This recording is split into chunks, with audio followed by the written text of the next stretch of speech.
Good morning. मेरा नाम अभिषेक है और मैं अभी आशुतोष जी के पास बैठा हूँ। ये एक स्कूल में टीचर है, गवर्नमेंट टीचर है। तो नमस्कार जी धन्यवाद।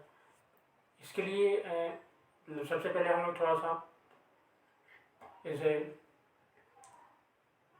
हकलाने से रिलेटेड कुछ क्वेश्चन करेंगे कि जैसे मतलब कि आपके हिसाब से हकलाना क्या होता है आशुतोष जी? देखिए अभिषेक जी, हमारे हिसाब से हकलाना एक समस्या के रूप में परिभाषित करेंगे जिसमें व्यक्ति अपने भाव विचारों को मौखिक रूप से व्यक्त नहीं कर पाता है। एक जिस जिस सुर में या एक लय में एक समान आदमी अपनी बात को रख पाता है, लेकिन एक हकलाने की समस्या से पीड़ित व्यक्ति अपनी बात को एक सरसरी तौर से एक लय से नहीं रख पाता है, जिससे उसको अंदर कभी कभी, जैसा कि आम समाज में देखा जाता है, कि उसके मन में एक आत्मविश्वास की कमी होती है और वो अपनी बात को कई लोगों के सामने रखने में थोड़ा आत्मसम्मान, वो अपना आत्मविश्वास खो देता है। जी तो इसी को हकलाने की समस्या सामान्य तौर पर देखा जाता है। जी मतलब आपके हिसाब से हा हा हकलाना क्यों होता होगा, क्या लगता है? हमको जहाँ तक एक बहुत डीपली तो खैर नहीं बता पाएंगे, लेकिन सामान्य तौर पर देखा जाए तो कुछ जो स्वर ग्रंथियाँ होती हैं उसमें जी कुछ विकार उत्पन्न हो जाता है, जी जिसकी वजह से आदमी एक एक क्रमबद्ध तरीके से या एक लय में नहीं बोल पाता है। जी और जैसे जैसे ही वो समाज में आगे की तरफ बढ़ता जाता है तो यह समस्या मुख्य रूप से ग्रंथियों से रिलेटेड ना होकर के, क्योंकि ग्रंथियों से रिलेटेड तो खैर होता ही है, वो कुछ वैज्ञानिक कारण है, लेकिन थोड़ा समाज का भी प्रेशर पड़ता है और वो आदमी अपने आप को औरों के मुकाबले कमतर समझता जाता है। जी और इसी क्रम में उसका आगे का सारा आत्मविश्वास धीरे धीरे कम होने लगता है। और ऐसा मैंने अनुभव किया है कि जो लोग बचपन में थोड़ा कम अकलाते थे, वो बड़े होने पे समाज के प्रेशर की वजह से थोड़ी समस्या बढ़ती ही जाती है। जी जी तो दोनों ही कारण है, एक तो समाज का प्रेशर और दूसरा एक जो जन्मजात का या बचपन से जो कारण होता है, जो कि कुछ जी जी स्वर ग्रंथियों में कमी की वजह से होता है। आप एक गवर्नमेंट टीचर हैं जैसे, तो मतलब कि अगर मतलब कि आपके क्लास में या मतलब आपके स्कूल में अगर कोई बच्चा स्टैमर कर रहा हो, हकला रहा हो, तो आप उसको कैसे मोटिवेट करेंगे? जैसा कि हम लोग गवर्नमेंट टीचर हैं तो हम लोग का सबसे प्राइमरी मोटो होता है कि सभी बच्चों को एक समान ट्रीट करना है। इसके लिए गवर्नमेंट जो जी है हमारे लिए इंक्लूसिव एजुकेशन का कॉन्सेप्ट भी लेकर के आती है, जिसमें यही बताया जाता है कि समाज के जितने भी बच्चे हैं, चाहे वो विकलांग हो, चाहे वो प्रतिभावान हो, चाहे सामान्य हो, सबको एक साथ बैठा करके क्लास में पढ़ाना है।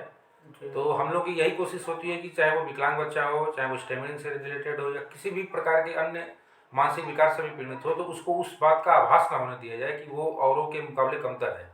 जी हम यही कोशिश करते हैं कि इसको समाज की मुख्य धारा के साथ जोड़ा जाए और बच्चों के अंदर कभी भी आत्महीनता की भावना न उत्पन्न हो, क्योंकि जब आत्महीनता की भावना उत्पन्न होगी तो उसकी समस्या जो है वो घटने की बजाय और बढ़ती ही जाएगी। तो हम जी लोग का यही रहता है कि उसको ज़्यादा से ज़्यादा प्रतिभा करने का मौका दें, साथ ही सहपाठियों में उसके प्रति सम्मान की भावना जागृत करें, ताकि बच्चा अपने आप को अलग थलग न महसूस कर सके। इसके मतलब कौन कौन सी एक्टिविटी की जा सकती है, खासतौर से स्कूल में या क्लास में, इसके लिए हम लोग ताकि जैसे बच्चे का जो मतलब कहीं हकलाने की वजह से हीन भावना का जो सामना कर रहा हो, तो उसमें मतलब कैसे इम्प्रूव इसके कर लिए सकते हैं? जैसा कि मैं गवर्नमेंट टीचर प्राथमिक कक्षाओं में हूँ, तो मेरा ये मानना है कि जो बच्चे जो स्टार्टिंग में, चूँकि हम लोग प्राइमरी से डील करते हैं, तो प्राइमरी जी में लगभग सभी बच्चे फ्लुएंट नहीं होते हैं। स्टार्टिंग के 1 और 2 क्लास में तो वो वैसे ही थोड़ा जी अपने घर से जब बाहर परिवेश मतलब स्कूल में आते हैं तो उनके लिए नया परिवेश ही होता है। तो यहाँ जी पर जी समस्या एक आम मतलब बच्चे अपने आप को काफ़ी दिनों तक एक्सप्रेस नहीं कर पाते हैं। जी जी तो हम लोग यही कोशिश करते हैं कि बच्चों को एक उचित प्लेटफॉर्म दिया जाए ताकि बच्चा अपने बात को रख सके। हम उसको जी उसको अगर कोई बच्चा उस दौरान हमको ऐसा लगता है कि हाँ बच्चा ये स्टैमरिंग से पीड़ित है, तो हम लोग उसको यही कोशिश करते हैं कि उसको ज़्यादा से ज़्यादा जो समय है जी वो बच्चों को एक दूसरे से इंटरेक्शन करने में दें, एक दूसरे से बात करने में दें। जी और बाकी बच्चों को ये शुरू से ही ये मोटिवेट करते हैं कि ये भी जो बच्चा आपकी तरफ थोड़ा सा आपसे अलग दिख रहा है वो ऐसा कुछ नहीं है, ये भी आपके ही जैसा है जी और देर सवेर आपके जैसा ही हो जाएगा। तो इसको उसको और बच्चों के साथ खेलने के लिए प्रेरित करते हैं। जी और अधिक से अधिक गतिविधियों में जो भी गतिविधि हम स्कूल में डिफरेंट टाइप की गतिविधि, जैसा कि आजकल चाइल्ड सेंटर एजुकेशन हो गया है, जी तो हम लोग ये कोशिश करते हैं कि हर एक्टिविटी में बच्चे का इन्वॉल्वमेंट कराएं, उसको जी इतना मोटिवेट कर दें कि बच्चा अपने आप को कभी अलग अलग थलग महसूस ही ना करे। इसके लिए जी थोड़ा स्पेशल अटेंशन भी देने का प्रयास करते हैं जी ताकि वो बच्चा अपने आप को विशेष महसूस करे, न कि वो आत्महीन महसूस करने लगे कि मैं इन बच्चों जैसा नहीं हूँ। तो इस जी तरह की एक्टिविटी जैसे हम लोग मतलब कि आपने भी अपना कॉलेज कंप्लीट किया हुआ, मतलब कि ग्रेजुएशन कंप्लीट किया है, पोस्ट ग्रेजुएशन भी किया है, बीटीसी किए हैं, बीएड किए हैं, एमएड किए हैं। इन सारी चीज़ों करते वक्त क्या मतलब कोई मतलब ऐसा स्टूडेंट आपको मिला है जो मतलब कि अपने मतलब जो इस्तेमाल करता हो, जो हकलाता हो, इस तरह कोई ऐसा स्टूडेंट रहा आपके साथ? हाँ मैं तो बी हाँ जी मुझे याद, जहाँ तक याद है, मैं बीटी से जब कर रहा था तो एक बच्चा स्टेमरिंग से पीड़ित था। जी तो उसको हम लोग यही कहते थे कि आप जो है ज़्यादा से ज़्यादा बात करिए, जी ज़्यादा से ज़्यादा लोगों का सामना करिए। जैसे जैसे आप लोगों का सामना करेंगे आपका कॉन्फिडेंस ऑटोमेटिकली बूस्ट होता जाएगा।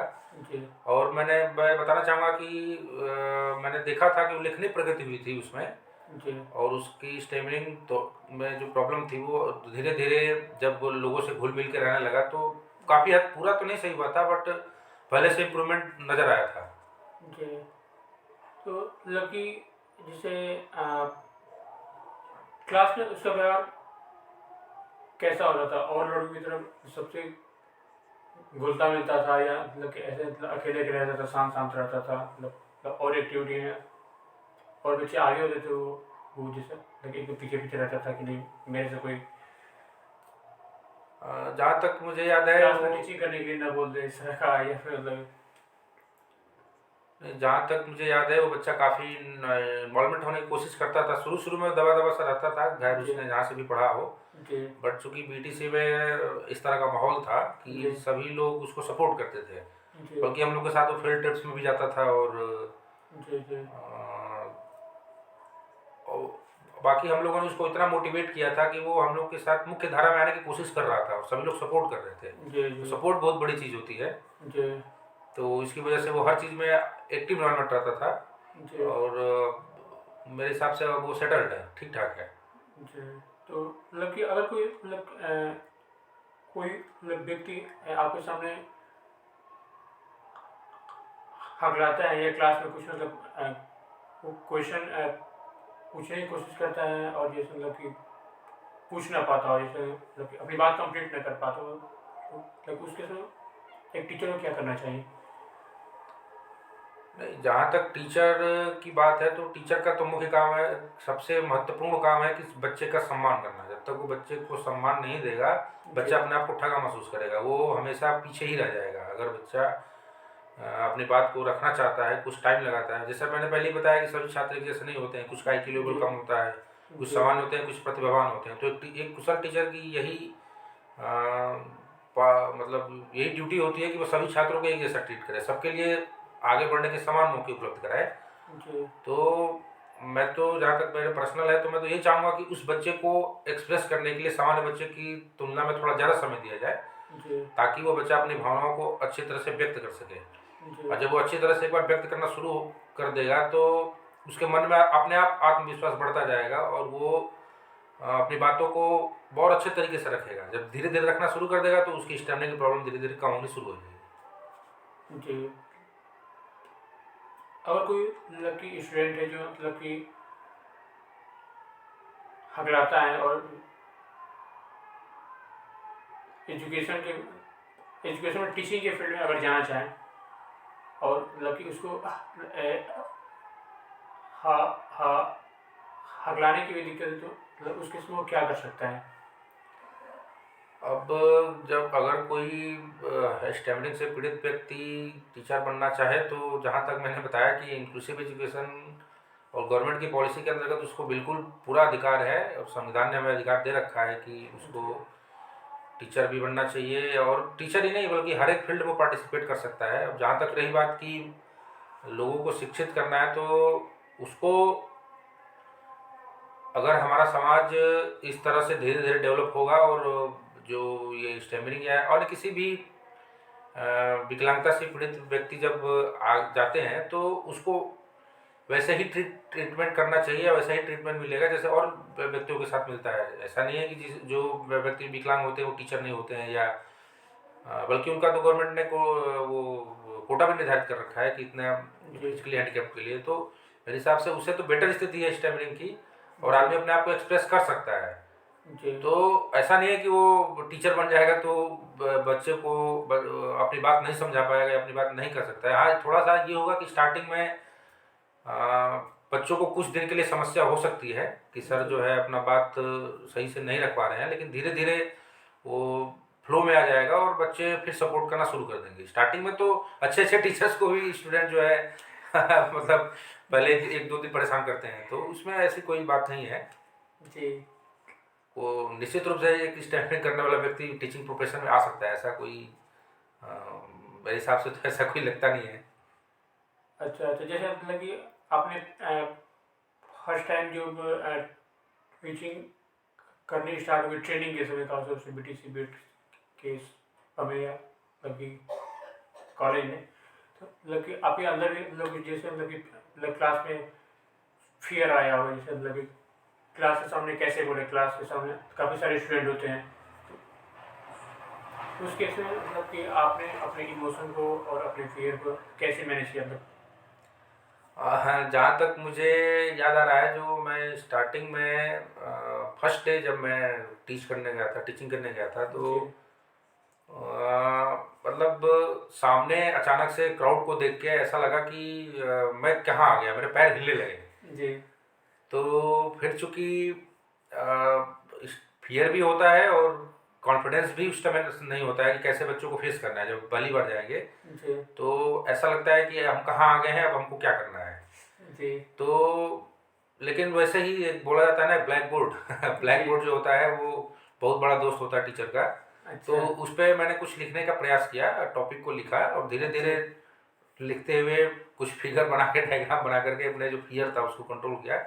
और एक बार जब थोड़ा सा टाइम मिला, बच्चों से डायरेक्ट इंटरेक्शन आकर के 2-3 मिनट का टाइम मिला, ये डेट लिख दिया, और ये मतलब अन्य एक्टिविटीज में अपने को उलझाया ताकि कॉन्फिडेंस वापस बूस्ट हो गया। और एक बार जब स्टार्ट हुआ तो फिर डर जो है धीरे धीरे समाप्त होता गया। जी। तो जी, तो और कोई व्यक्ति आगे सामने हकलाते हुए बोल रहा है, तो या किसी के सामने जैसे कि हकला रहे, तो अक्सर लोगों के चेहरे पे स्माइल आ जाती है, ये क्या कर रहा है, क्या अजूबा कर रहा है, तो ऐसा क्यों होता होगा, क्या लगता है आपको, जैसे लोगों की फेस पे स्माइल क्यों आ जाती होगी? अब मुझे जहाँ तक लगता है कि इस समाज में हालांकि एजुकेशन पहले से बढ़ा है, नैतिकता भी ठीक ठाक हुई है, लेकिन क्योंकि समाज में सदियों से चला रहा कोई मिथक को अचानक नहीं तोड़ा जा सकता है। और जैसे ही ये मनुष्य की प्रवृत्ति है कि जैसे ही अपने से डिफरेंट कुछ देखता है तो या तो वो हंसेगा या तो कुछ अचंभित होगा। जी। तो स्टैमरिंग चूंकि मुझे लगता है कि 0.1% भी नहीं होता है लोगों के अंदर, मतलब एज कम्पेयर टू पूरी पॉपुलेशन, तो 1% होता है, 1%। हाँ ठीक है, तो मुझे एग्जैक्ट डाटा नहीं आ रहा है। तो उस टाइम पे एक मुझे लगता है कि ऐसा ही नहीं है कि वो आपको चिढ़ाना चाहता हो या आपको कुछ नीचा दिखाना चाहता हो। मुझे लगता है कि जब समाज में कुछ आप किसी भी फील्ड में हो कुछ अच्छा करेंगे तो दोनों तरह के रिएक्शन आएंगे। कुछ लोग उसको अप्रिशिएट करेंगे, कुछ डाउनलोड अपना खींचेंगे कि ये कैसे कर दिया वैसे कर दिया। जी तो इसमें वही वाली बात आ जाती है कि आप किस सोसाइटी में कैसे लोगों के सामने इंटरेक्ट कर रहे हैं। जी जी तो नॉर्मली कुछ लोग जो इसको अभी एक्सेप्ट नहीं कर पाते हैं, या तो उनका एजुकेशन का लेवल ठीक नहीं है या सामाजिकता में ज़्यादा उलझे हुए हैं, जो भी हो, जी तो वो थोड़ा रिएक्ट करते हैं। तो मुझे नहीं लगता कि एक स्टेमर को या एक मतलब वेल क्वालिफाइड जिसको हम सिटीजन बोलेंगे उसको इन सभी बातों का बहुत ज़्यादा ध्यान रखना चाहिए। जी ये सब सामान्य चीज़ों के तौर पे इसको लेना चाहिए और आगे अपना कंटिन्यू करना चाहिए। जी जी। अगर कोई जैसे मतलब कि इस वीडियो को तो काफ़ी सारे मतलब हकलाने वाले लोग देखेंगे इस वीडियो को, तो मतलब आप उनको क्या मैसेज देना चाहेंगे, मतलब कि मतलब कैसे वो मतलब अपने आप को मतलब अपने कॉन्फिडेंस को बूस्टअप करें, खासतौर से मतलब एक टीचर के पॉइंट ऑफ व्यू से। बहुत अच्छा सवाल आपने पूछा। तो जी मैं तो यही चाहूँगा कि इस समाज में जितने भी इस वीडियो को देखेंगे अगर स्टैमरिंग से पीड़ित व्यक्ति, तो मैं तो कहूँगा कि जीवन में हमेशा आगे बढ़ने के लिए एक चीज़ हमेशा नोट कर लीजिए कि किसी की आलोचनाओं से घबराना नहीं है। किसी की आलोचनाओं को हमेशा सकारात्मक रूप में लेते हुए उसमें जो आपको ऐसा लगता है कि कोई सुधार की गुंजाइश है, आलोचना का स्वागत करना चाहिए। और ऐसा लगता है कि अगर आपकी कोई आलोचना कर रहा है अपनी आपकी स्टैमरिंग की वजह से, तो आपको ऐसा उस पॉइंट ऑफ व्यू का एनालिसिस करना चाहिए कि आखिर मैंने ऐसा क्या किया, मैंने कोशिश की तो कहाँ मेरे अंदर कमी रह गई, तो नेक्स्ट टाइम उसमें कमी को दूर करूँगा ताकि मेरी जो स्टैमरिंग की जो ये समस्या है वो आगे इस पॉइंट पर एटलीस्ट इस पॉइंट पर जब मैं एक्सप्रेस कर रहा था तो मुझे ऐसा नहीं ऐसा करना चाहिए था। तो कहने का मतलब है कि एक एनालिसिस करते हुए आगे बढ़ेंगे और हमेशा याद रखेंगे कि विरोध उसी का होता है, आलोचना उसी का किया जाता है जिसके अंदर कुछ क्वालिटी होती है। वरना जी वरना इस समाज में तो बहुत सारे लोग हैं जो एक दूसरे की बड़ाई करते रहते हैं या एक दूसरे के अम, वो करते रहते हैं। तो मेरा यही कहना है कि अगर आप अपने अंदर का आत्मविश्वास को डेवलप करना चाहते हैं तो हर जगह पे अपने आप को खुल के एक्सप्रेस करिए। ये मत समझिए कि मेरे इस एक्सप्रेशन से सामने वाले पे क्या प्रभाव पड़ेगा। जी आप अपनी भावनाओं को खुल के रखिए और जिस दिन आप अपने भावनाओं को खुल के रखना व्यक्त कर देंगे, निश्चित रूप से जो भी व्यक्ति होगा सामने वाला वो एक बार जरूर सोचेगा कि अच्छा ये व्यक्ति पहले बोलने में थोड़ा शर्माता था या पहले हकलाता था या इस तरह से पीड़ित था, लेकिन जैसे जैसे समस्या जैसे जैसे इसने स्थिति का डट करके या उचित परिप्रेक्ष्य में मुकाबला करना शुरू किया, इसकी जो क्षमताएं हैं धीरे धीरे बोलने की वो धीरे धीरे बढ़ने लगी। तो मैं चाहता हूँ कि कभी भी आत्मविश्वास को न खोए। आत्मविश्वास इस केस में कीवर्ड है। जी। हकलाने से रिलेटेड आगे कुछ मतलब क्वेश्चन हो तो आप मुझसे पूछ सकते हैं। जैसे हकलाने से रिलेटेड अगर मतलब आपके माइंड में कुछ आ रहा हो तो आप वो पूछ सकते हैं। मैं ये पूछना चाहूँगा कि जैसे जिस आप इंस्टीट्यूट में ये बात कर रहे हैं ये जी हकलाने से, तो हकलाने से पीड़ित व्यक्ति जो आते हैं तो उनके अंदर आप अपने से एनालिसिस करके क्या मतलब देखे हैं कि कितने व्यक्ति इस तरह के वीडियो इंटरव्यूज या इस तरह की जो आप लोगों की संस्था है जी इससे कितने लोग लाभान्वित हो रहे हैं, मतलब उनका कॉन्फिडेंस का लेवल पहले से बूस्टअप हो रहा है। उनको जैसा कि आपने बताया कि उनको मतलब कई ऑर्गेनाइजेशन में काम करने वाले बहुत सारे लोग जब एक साथ मिलते हैं तो एक तरह से एक सक्सेस स्टोरी की तरह हो जाती होगी जी जी कि तो मैं ये जानना चाहता हूँ कि मतलब वास्तव में इससे लोगों को लाभ होना चाहिए, वो उस लेवल तक मिल पा रहा है या नहीं मिल पा रहा है, या आप लोग इसको आगे और कंटिन्यू करने के लिए क्या क्या प्रयास कर रहे हैं। अभी तो मतलब जैसे मतलब कि इसका एक ऑनलाइन कोर्स शुरू हुआ है TOPG करके, तो उसमें मतलब कि ये जैसे मतलब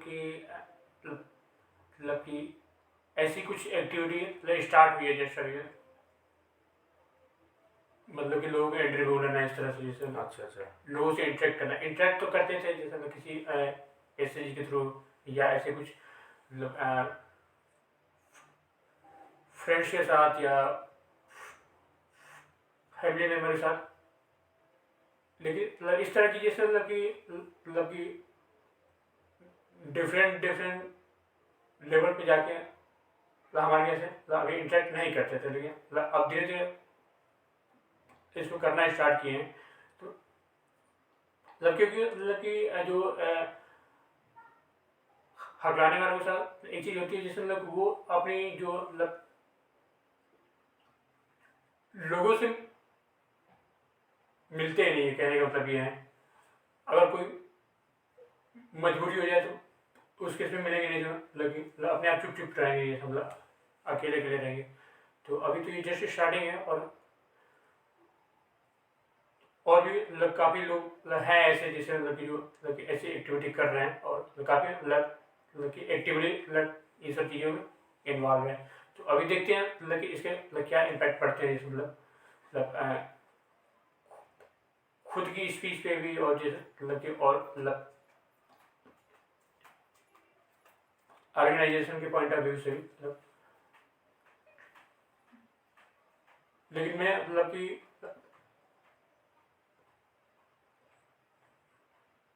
हम्म, अपने लेवल पे मैं मतलब अगर बताओ तो मुझे मतलब ऐसा लग रहा है जैसे मतलब कि ये एक अच्छा ऑप्शन है नए नए लोगों से मिलने का। बिल्कुल बिल्कुल। क्योंकि मतलब कि मतलब इसके जरिए मतलब उनसे कुछ देर बातचीत होती है, किसी टॉपिक पे बातचीत हो जाती है, और मतलब कि इससे थोड़ा सा कॉन्फिडेंस मेरे को आ रहा है। और जैसे मतलब कि एक मोटी सा हो गया है, मतलब कि एक वीक में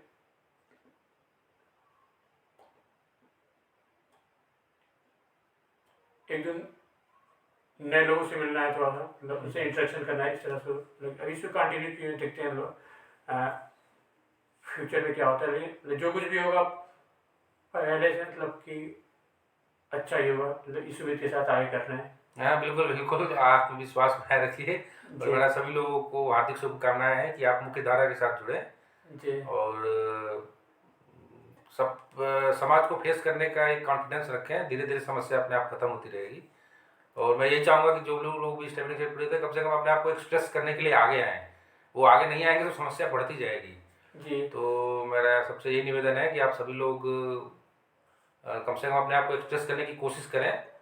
धीरे धीरे समाज आपका जरूर साथ देगा, और जी आपके अंदर की जो एक कॉन्फिडेंस बूस्टअप नहीं हो पा रही है, वो जी लोग धीरे धीरे समझेंगे और बूस्टअप होता जाएगा। इसलिए सबसे मुख्य चीज़ है कि आप अपने आप को एक्सप्रेस करने की कोशिश करें। जी। कौन कौन से मतलब कि आपके हिसाब से प्लेटफॉर्म हो सकते हैं जहाँ पे मतलब कि ऐसी एक्टिविटी खासतौर से अपने आप को एक्सप्रेस करने के लिए की जा सकती है? आपको क्या लगता है? तो कुछ एक्टिविटी के रूप में जैसा कि जैसा कि हम लोग एक कराते हैं, रोल प्ले टाइप का कराते हैं जी बच्चों को, कि आप किसी पर एक कहानी का या किसी एक पात्र का मतलब जी रोल दे देते हैं कि आपको ये पर्टिकुलर प्ले करना है, या पर कोई कहानी में सपोज के लिए 5 पात्र हैं। जी तो मेरे हिसाब से एक अगर 5-7 लोग मिले हैं, जी तो स्टेमिनिक से जो पीड़ित है तो उनको एक बता दिया जाए कि आपको ये रोल प्ले करना है। जी तो उसमें क्या हुआ कि उचित हाव भाव से भी, जैसे आदमी जी एक्सप्रेस नहीं कर पाता है या करना चाहता है, जी तो धीरे धीरे वो उसकी इन्वॉल्वमेंट बढ़ेगी। जो उसके शरीर की इंद्रियां हैं, सपोज के लिए किसी को बोलना है, या किसी चीज़ का इशारा करना है, वो जी बोलने में थोड़ा दिक्कत महसूस कर रहा है, तो धीरे धीरे जी उसका हाथ पाँव मतलब हैंड आई कोऑर्डिनेशन जब आगे धीरे धीरे बढ़ता जाएगा, जी तो उसके अंदर एक आत्मविश्वास बूस्टअप होगा। जी जी तो इस तरह की एक्टिविटी कराई जा सकती है, रोल प्ले टाइप की, या फिर किसी पर्टिकुलर टॉपिक पे बोलने के लिए इनवाइट किया जा सकता है जो इसका पसंदीदा टॉपिक हो। जी जैसे क्रिकेट मैच हो गया, फुटबॉल मैच हो गया, हॉकी, कबड्डी, मतलब कहने का मतलब डेली लाइफ में जो इंटरेस्टेड हो, ऐसा बोरिंग टॉपिक ना दे दिया जाए कि वो बेचारा वो सोच सोच के बोले, वो या वो समझ नहीं पा रहा है कि हमको क्या बोलना है। अब जिस किसी को जी बोल दिया जाए कि आप जो है अमेरिका की अर्थव्यवस्था के बारे में बताइए, तो बेचारे को पता ही नहीं रहेगा, तो वो क्या बताएगा। तो जी कहने का मतलब है उस जिस स्टार्टिंग उस फील्ड से करें, जी। जिसमें वो एक्सपर्ट हो। एक्सपर्ट मीन्स कि उसके बारे में इंटरेस्ट हो उसका। हाँ, उसका पर्टिकुलर इंटरेस्ट हो और जी। उसके बारे में ज़्यादा रिसर्च ना करना पड़े, अपने आप को खुल के एक्सप्रेस कर सके। जी। जैसे उसकी हॉबीज़ के बारे में पूछ लिया, या आपके जो पसंदीदा एक्टिविटीज़ हैं, आप बचपन में क्या करना पसंद करते थे, क्या मतलब ग्राउंड लेवल से स्टार्ट किया जाए, आसान से आसान प्रश्नों के माध्यम से, जिससे वो जी। अपने आप को एक्सप्रेस करे। ऐसा ना हो कि स्टार्टिंग में ही ऐसे टॉपिक दे दिया जाए कि वो बेचारा ओवरव्हेल हो जाए और बता ही ना पाए, तो उससे उसका कॉन्फिडेंस और लूज होगा। तो इस तरह की एक्टिविटी कराई जा सकती है। हकलाना जैसे मतलब कि अभी एक डिसेबिलिटी में शामिल नहीं है, तो आपको क्या लगता है जैसे मतलब कि इसको मतलब डिसेबिलिटी में शामिल करना ठीक है या नहीं है? खास तौर से मतलब कि ये जैसे मतलब कि हो सकता है कि अभी आपसे बात कर रहे हैं, अभी आपसे बात करते करते अटकने लगे, लेकिन मेरे जो इस्तेमाल करते हैं उनके हाथ पैर आँख नाक ठीक होते हैं और मतलब कि वेल क्वालिफाइड होते हुए नहीं भी होते हैं, तो वो सिचुएशन पे डिपेंड करता है।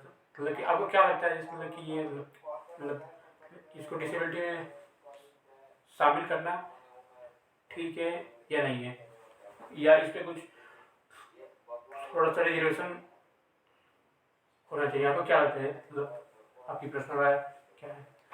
जहाँ तक मेरा व्यक्तिगत राय का मैटर है इस विषय पे, तो देखिए, डिसेबिलिटी जैसा मैंने बताया कि समाज का जो नज़रिया होता है वो डिसेबल लोगों के प्रति कुछ अच्छा नहीं होता है। मतलब जी जी एक तरह से उनको बचपन से पैदा होते ही उनको हीन भावना से देखा जाना शुरू कर दिया जाता है। जी जी तो मुझे लगता है कि वो जो हीन भावना का कंपेरिजन अगर आप एक परसेंटेज ऑफ रिजर्वेशन से करेंगे, तो हमेशा जो है हीन भावना ही जीतेगी। जी आप जी बिल्कुल परसेंटेज ऑफ रिजर्वेशन देख करके उसको नहीं चैलेंज कर सकते। बिल्कुल तो बिल्कुल। मुझे लगता है कि अगर डिसेबिलिटी में न रख करके जी जी उसके लिए एक बूस्टर प्रोग्राम किया जाए कि नहीं, आप चूंकि अगर आप डिसेबिलिटी में रख देंगे तो एक तो वैसे ही कॉन्फिडेंस बेचारे का जी मतलब जी लो लेवल पे है। जी उस ऊपर से ऊपर से आपने ऑफिशियली उसको डिक्लेयर कर दिया कि भैया नहीं, तुम तो डिसेबल हो, तो जी वो तो उसका जो कॉन्फिडेंस है और चला जाएगा। वो कहेगा कि यार ये तो एक तो वैसे ही जी मैं बोल नहीं पा रहा था और ऊपर से मेरी गिनती भी ऐसे होने लगी। तो हो सकता है कि 1-2% रिजर्वेशन अगर आपको दे भी दिया जाए तो मतलब उससे कोई तो उसका कोई विशेष मतलब नहीं हो पाएगा। जी जी बिल्कुल बिल्कुल। और समाज के और लोग भी जो है इसको थोड़ा एग्री नहीं करेंगे इससे, जहाँ तक मुझे लगता है। जी तो मेरा यही राय है कि आपकी बात बिल्कुल सही है, मतलब कि जैसे मतलब कि इस टॉपिक पे डिसेबिलिटी के बारे में ना सोचिए, मतलब कि उनका थोड़ा सा मतलब कॉन्फिडेंस बूस्टअप किए जाने की जरूरत है, तो मतलब ये ठीक रहेगा, कवर हो जाएगा, ये सारी चीज़ें कवर हो जाएगी। और थोड़ा सा उनकी बातों को ध्यान से सुने, मतलब थोड़ा सा जी पर्टिकुलर अटेंशन दें, टाइम दें जी उनको। जी अब डिसेबल व्यक्तियों के साथ तो ऐसा है कि वो बेचारे, अब सपोज करिए कोई हाथ से विकलांग है, कोई आँख से विकलांग है, वो कुछ कर ही नहीं सकता है। वो जी तो जी बिल्कुल बिल्कुल, वो तो वो चाह के मतलब भी नहीं कर सकता है। उसको समय दे देंगे आप। अब सपोज करिए कोई व्यक्ति पैर से विकलांग है, उसको आप 5 नहीं 8 घंटे दे देंगे तब भी नहीं दौड़ पाएगा वो। बिल्कुल बिल्कुल तो बिल्कुल उस हिसाब से स्टैबलिंग में ऐसा है कि बूस्ट करिए कॉन्फिडेंस को, तो जी अपने आप आधी से ज़्यादा चीज़ें कवर हो जाएंगी। मेन चीज़ है कि लोग अपने आप को व्यक्त नहीं करते हैं, जी डर जाते हैं, उनके अंदर हीन भावना पैदा हो जाती है। जी जी और आप डिसेबिलिटी से नवाज देंगे तो मुझे लगता है कि और वो थोड़ा अपने आप को महसूस करेंगे। जी आपने चलिए देखा आज होगा कि जो डिसेबल व्यक्ति होते हैं वो जी एक तरह से हीन भावना के ही शिकार होते हैं। जी जी यहाँ तक कि इवन वो नौकरी रिजर्वेशन का फायदा लेके नौकरी में भी आ जाते हैं। जी तो मतलब सब सोसाइटी आप जानते हैं समाज में उनको किस दृष्टि से देखा जाता है। हाँ, डिस्क्रिमिनेशन थोड़ा सा ज़्यादा हो जाता है लोगों के साथ, ये सारी चीज़ें। आशुतोष जी, मतलब कि आपने काफ़ी अच्छे से हर एक क्वेश्चन का आंसर किया और काफ़ी जैसे मोटिवेट किए और काफ़ी मतलब कि अच्छी गाइडेंस भी मिली। इसके लिए बहुत बहुत आपको धन्यवाद। बहुत बहुत धन्यवाद, आपने नमस्कार मौका दिया। जी, धन्यवाद। Thank you.